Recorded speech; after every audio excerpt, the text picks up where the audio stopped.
Across the River and Into the Trees is a book by Hemingway you should really only read if you're interested in Hemingway the person more than you're interested in Hemingway's writing. Hello and welcome back to Bookish, and welcome to my second video in my series I decided to do called Reading Bad Hemingway. I'm pretty sure that Jack the Rambling Raconteur, who's kind of joined me at least for part of this journey, will have a video about this later, which will probably be far more insightful than mine is. So if I remember, when he posts his video, I'll leave a link to his here below. So this is the second book in the Reading Bad Hemingway series that I read. To Have and Have Not was the first. I'll leave a link to the video to that video at the end of this one. But Across the River and Into the Trees, I think, is probably notoriously thought of as one of Hemingway's worst books. For me to call this, bad Hemingway is not a stretch. But having said that, I do think that if you are interested in Hemingway's biography, Across the River and Into the Trees can be really insightful and really kind of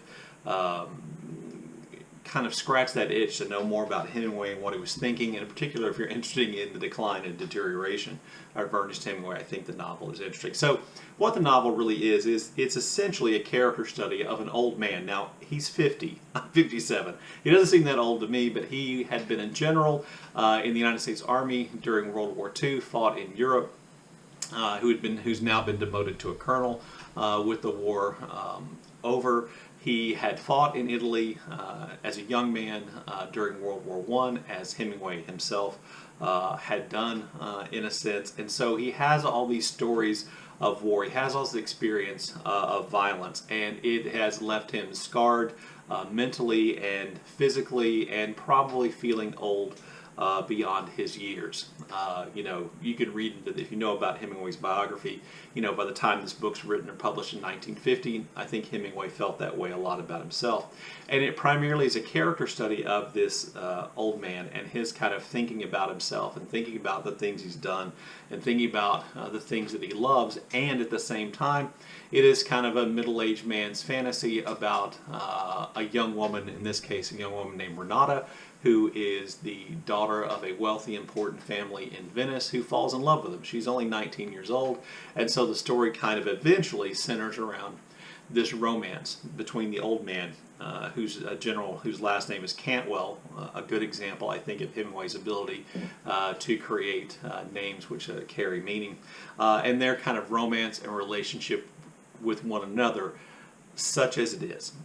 And that's really essentially what the story, that's essentially the story. But as I was saying, it's really this kind of character study of this man who is broken. He's on the verge of death. His reputation in some ways has been ruined. He's experienced tremendous loss. He's experienced tremendous hardship. When talking to Jack, when we were doing our discussions on Voxer about this book, I said this book is kind of like Old Man and the Sea without, the fish, the sea, the village, and all that kind of natural writing. And in a sense, I think that's true.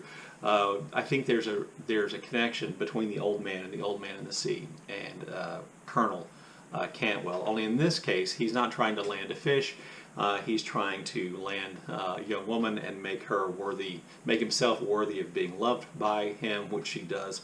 Apparently unconditionally and almost inexplicably even to him, and which, give Hemingway credit for some insight there. But it really is kind of interesting in that way. Is it good? No, it's not. This is an example, I think, of Hemingway's writing style really getting away from, and I think at its worst, it feels like Hemingway is imitating Hemingway here. So I thought I'd just read you an example, and there's a whole lot of dialogue between Colonel Cantwell and Renata. So I'll just pick a point here and start. Let's see. Very well, the girl said. I understand, but we take one for a lucky stone. She'd given him some emeralds because she's rich. No, I couldn't. They're too valuable. But the portrait has value. That's different. Yes, she agreed. I suppose so. I think I begin to understand. I would accept a horse from you if I was poor and young and riding very well, but I could not take a motor car. I understand it now very well. I'm glad she does. Where can we go now at this minute where you can kiss me? In this side alley, if you know if you know no one who lives in it. I don't care who lives in it. I want to feel you hold me tight and kiss me. They turned into the side street and walked towards its blind end. Oh, Richard, she said. Oh, my dear. I love you. Please love me. I do.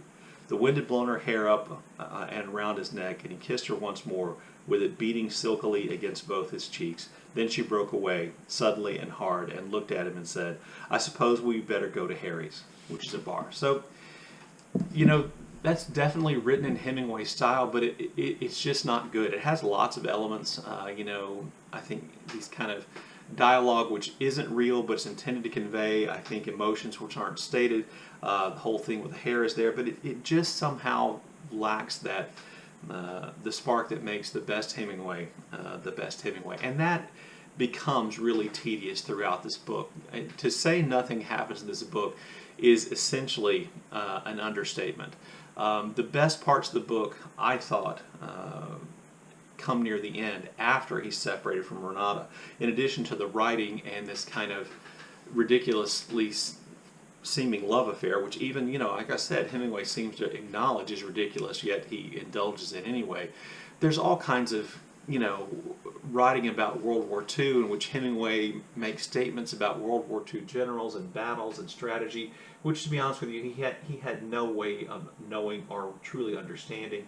From that point of view, he seems to want to treat World War II strategy like he treated bullfighting and become an aficionado who can speak, you know, with authority about it, and he just lacks the knowledge. You know, being attached to a military unit during World War II and going into Paris with the Allies, you know, to liberate Paris, it does not qualify one as a military expert, nor does his experience in World War I as an ambulance driver, where he was wounded. Not to diminish any of the things he did or any of the risks he took, but he just is writing about things that he does not know. In addition to that, he takes pains to take shots at his third wife, his third ex-wife, Martha Gellhorn, who was herself a journalist and a war correspondent in World War II, and he kind of, you know, claims that she copied from him when the opposite is more likely to be true. And he has a lot of really nasty things to say about her in this book.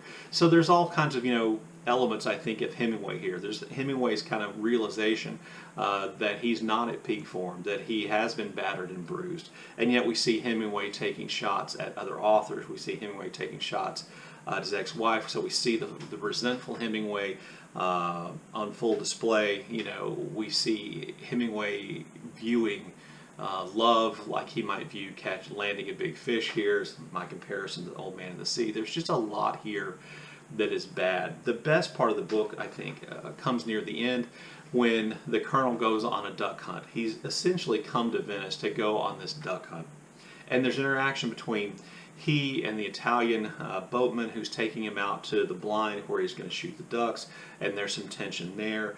There's great description. I know, you know, me saying the best part of the book is a description of hunting is going to be off-putting to lots of people, fine. But his description of the hunting is, you know, I think right in line with Hemingway's description of action, his ability to describe those things really well, and I thought that was good. And even the scene where the Colonel dies, sorry to spoil it, is, I think, done pretty good, pretty well in a Hemingway kind of way. Anyway, there you go. There are my thoughts on Across the River and Into the Trees, the second book in my Reading Bad Hemingway series. If you have read this and you have comments, please share those in the comment section below. And as always, thank you for watching.